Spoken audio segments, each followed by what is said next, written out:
Good afternoon বন্ধুরা। তো তোমরা সবাই কেমন আছো? আশা করছি সবাই খুব ভালো আছো। তো এখানে দেখতে পাচ্ছ দুই বোনে কত সুন্দর একটা দুষ্টুমি চলছে। তো পুরো ভিডিও দেখো, স্কিপ করো না, স্কিপ করলে অনেক কিছু মিস করবে।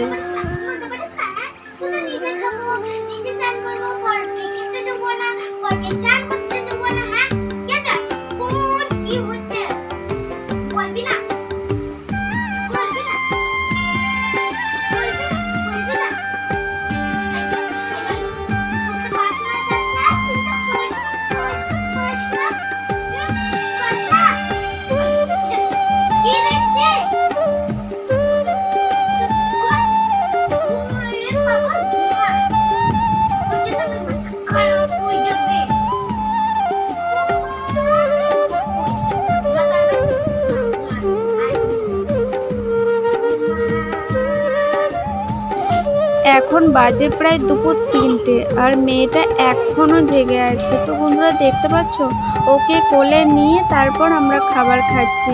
মানে এত লেট হয়ে গেছে আমাদের খাবার খেতে। আসলে ও না কিছুতেই ঘুমোতে চাইছিল না।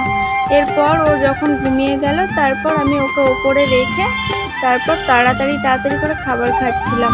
আসলে কি জানো তো, কয়েকদিন ধরে আমার মেয়েটা না ঘুমোচ্ছে না। তো যাই হোক, ও দুষ্টুমি করছিল।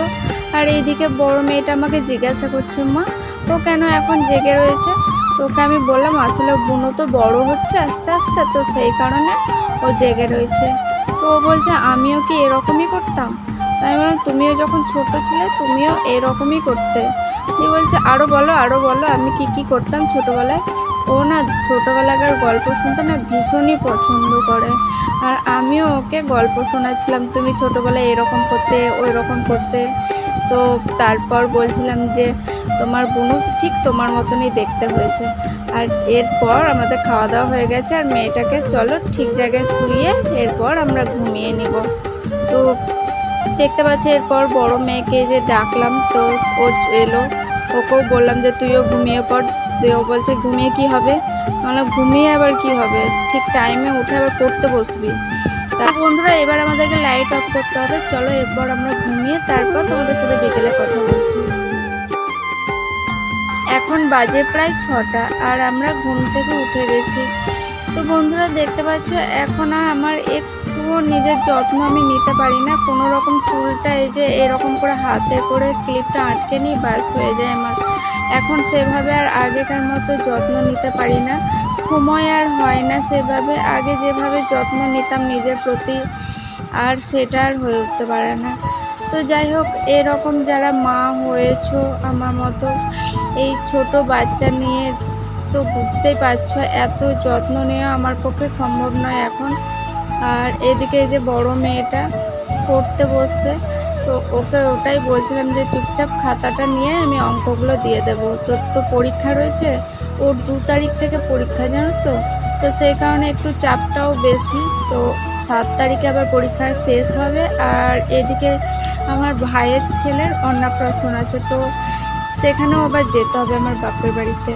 তো সেই কারণে আবার ওকে বলছিলাম যে তুই তাড়াতাড়ি ভালো করে পড়াগুলো করে নে, আবার তুইও উঠবি যখন তখন আরও চাপ বাড়বে, কিন্তু পড়াগুলো এখন থেকে ভালো করে কর। তো ও না একটু পড়াশোনা যবে থেকে এই যে পুচকুটা হয়েছে তবে থেকে ওরও পড়াশোনা একদম মাথায় উঠে গেছে, কিছুতেই পড়তে বসতে চায় না। তো কোনো রকম যাই হোক ওকে বকাঝকা করে তারপর ওকে পড়তে বসানো হয়। তো দেখতে পাচ্ছ আমি এখন ওকে অঙ্ক দিচ্ছি আর ও আমাকে বলছিল যে মা এই অঙ্কগুলো আমি জানি, এগুলো দিও না। তো তারপর আমি আবার ওকে অন্য আর একটা দেখি, ওকে আবার অঙ্ক ও বললো যে এদিকে যেগুলো পারি না সেগুলো দাও। তারপর আমি এই যে অঙ্ক দিচ্ছিলাম আর ওই যে পাশে বসে দুষ্টুমি করছিল। যাই হোক, কুচকু তো এখন তো একটু করবে বলো, ওর তো কতই বা বয়স, তাই না? তো আবার ওর দুবেলা করে ওর বাবা আবার অফিস থেকে আসবে, দিয়ে আর একবার আবার পড়তে বসবে। 2 বেলা করে এখন পড়তে বসায়, কারণ এখন চাপ না দিলে জানো তো বড় হয়ে না আর একটুও পড়তে বসবে না। তো সেই কারণে মেয়েটার প্রতি একটুখানি চাপ দিয়েছি, বেশি না তবে অল্প দিয়েছি চাপ। বকাঝকাটা খুবই করি না, কারণ বেশি বকাঝকা করলে আবার আরও বেশি পড়তে বসবে না। তো ওকে বুঝিয়ে এখন একটু একটু করে বুঝিয়ে বলতে হবে। ওই যেহেতু অনেকটাই ছোট আর এইদিকে দেখো আমার মেয়েটা ছুটকিটা মানে জেগে গেছিলো, ও আবার দেখছি নিজে নিজে আবার ঘুমিয়ে গেছে। তো যাই হোক, ও এরকমই করে ঘুমোয়, জেগে জেগে ওর ঘুম। আর এইদিকে জানো তো বন্ধুরা, আমার অন্বেষা না ছোটোটাকে প্রচণ্ড ভালোবাসে, কি বলবো, ওর মানে ওর যে জামা কাপড়গুলো থাকে সেইগুলো ছাদ থেকে আমাকে তুলে তুলে এনে দেয়। তারপরে আমি যখন কোনো স্নানে যখন যাই, তারপর ওকে কোলে নিয়ে বসে থাকে, আদর করে দেখেছি। মানে খুবই ভালোবাসে, ওকে ছাড়াও এমন মানে মাঝে মধ্যে দেখি ওকে ছাড়াও থাকতেই পারে না। ও যখন পড়তে বসবে তাও বলবে বুনিকে আমার কাছে রাখো মা। ওর বাবার অফিস থেকে যখন আসে তখন বলবে আমার কাছে রেখে যাও তুমি ওই পাশের রুমে। এদিকে কয়েকটা জামা ছিল ওর বাবার, গোছাচ্ছিলাম সেই সময়। আর এই জামাগুলো না ইস্ত্রি করতে হবে, তো সেই কারণে আমি খুব একটা ভালোভাবে গোছাচ্ছিলাম, কোনো রকম আপাতত গুছিয়ে নিয়ে যাই, তারপর ওগুলো ইস্ত্রি করে তারপর ভরে দেবো। তো কয়েকটা ক্যাথা ছিল মেয়ের, তো সেগুলো গোছাচ্ছিলাম। আর এদিকে প্রায় ওর বাবার আসার টাইম হয়ে এসেছে। তো চলো, বোতলটা রেখে দিয়েছি। তো এরপর প্রায় বাজে 7:30। তো এখানে দেখতে পাচ্ছ তোমাদের দাদাভাই চলে এসছে। এদিকে পুজোর যে ফুল ছিল সেগুলো নিয়ে এসছে, পুজো করতে হবে সেগুলো সকালবেলায় উঠে। আর এই যে তোমাদের দাদাভাই এসে, তো সেই জন্য চা বসিয়েছি, মানে চা করছিলাম। এদিকে মেয়েটা না দুধ কিছুতেই খেতে চায় না, তো সেই কারণে ওকে মানে দুধটা গরম করে দিচ্ছিলাম। ওর বাবা বললো তুমি করো, দুধ গরম করো, আমি ওকে খাওয়াচ্ছি, ও ঠিক খেয়ে নেবে। তো সেই কারণে আমি এদিকে দুধটা গরম করে মেয়েটাকে বাটিতে দিয়ে দিয়েছি, দুধ আর বিস্কুট।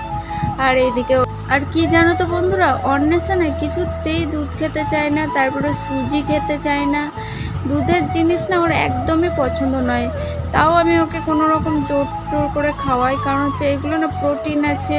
তো ওকে বলি যে এগুলো খাওয়া ভালো, খাবি, ও কিছুতেই খাবে না। ও শুধু ফাস্টফুড খেতে কী যে ওর ভালো লাগে জানি না। আমি প্রত্যেক দিন ওকে যদি বা ফাস্টফুড খাওয়া দিই না, তো একটু কমিয়েই দিয়েছি, কারণ আগে একটু খেত, তো ওকে আমি বারণ করে দিয়েছি যে ফাস্টফুড খাবি না, ওগুলো ভালো না, ওগুলো ফ্যাট থাকে। তো দেখতে পাচ্ছ আমি এরপর আমার চাটা অলরেডি হয়েই এসছে। আর এখানে চলো আমি মেয়েটাকে গুলে দিচ্ছি, চিনি দিয়েছি দুধের মধ্যে, চিনি না দিলে তো খাবেও না। আর এদিকে চা হয়ে গেছে, আর এদিকে আমরা গল্প করছি স্বামী স্ত্রী, আর এই যে মেয়ে মিলে আড্ডা মারছিলাম। তো আমরা এরকমই প্রায় দিনই এরকমই আমরা গল্প করতে করতে চা খাই। আর পুরো ভিডিওটা দেখলে কেমন লাগলো বন্ধুরা, যদি ভালো লেগে থাকে প্লিজ চ্যানেলটিকে লাইক, কমেন্ট, শেয়ার আর সাবস্ক্রাইব করে রেখো। আর পাশে থাকা বেল আইকন প্রেস করো যাতে প্রত্যেকটা ভিডিও তোমরা দেখতে পাও। চলো টাটা।